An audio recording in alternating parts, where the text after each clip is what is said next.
Assalamualaikum warahmatullahi wabarakatuh. Eh, Baiklah, saya Safroni Alamsa. Di sini saya akan menjelaskan materi yang diberikan oleh Pak Sabri Ahmad MSI yang berjudul korupsi. Korupsi teori yang secara teoritis, kata korupsi berasal dari bahasa Latin yang artinya busuk, rusak, mengoyangkan, memutar balik, atau menyogok. Jadi korupsi itu adalah menyogok artinya. Secara umum, korupsi adalah tingkah laku individu yang menggunakan wewenang dan jabatan guna mengeruk keuntungan pribadi yang merugikan kepentingan umum dan negara. Faktor-faktor yang mempengaruhi korupsi, yang pertama itu faktor internal, yaitu aspek perilaku individu, aspek sosial. Yang kedua yaitu faktor eksternal.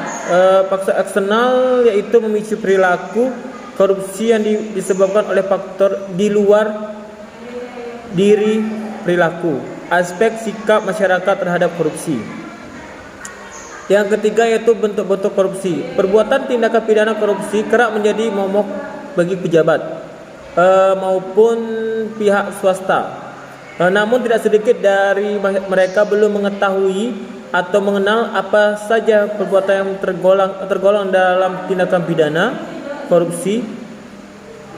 Setidaknya ada 6 jenis kelompok untuk tindakan pidana korupsi yang diatur dalam Undang-Undang 1030 nomor 31 tahun 1999. Yang pertama, perbuatan yang merugikan negara. Setiap orang menyalahkan kewenangan, kesempatan atau sarana yang ada pada karena jabatan kedudukan dengan tujuan menguntungkan diri sendiri. Yang kedua yaitu suap, merupakan semua bentuk tindakan pemberian uang atau menerima uang yang dilakukan oleh siapapun, baik itu per orang ataupun badan hukum.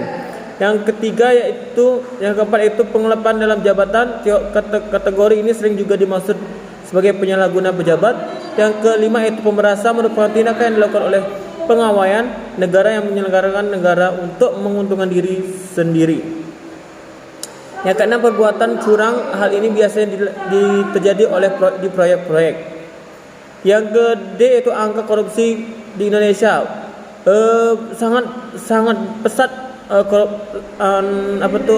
angka korupsi yang di Indonesia itu pada tahun korupsi semester 12 2021 berdasarkan data jumlah pemindahan korupsi selama 6 bulan 2021 mencapai 209 kasus. Sedang jumlah itu dibandingkan periode yang sebelumnya sama di tahun sebelumnya sekitar 160 kasus. Jadi nilai kerugian negara ini korupsi itu sebesar 18,73 triliun. Kemudian itu di semester 2021 nilai mencapai 26,83 triliun.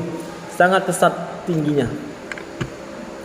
Yang itu dampak korupsi di masyarakat. Dampak di korupsi di masyarakat yaitu bidang ekonomi. Kalau bidang ekonomi itu dalam bidang perekonomian itu tentu saja korupsi memberikan efek dan sumbangan besar untuk penanggulangan atas masalah ekonomi.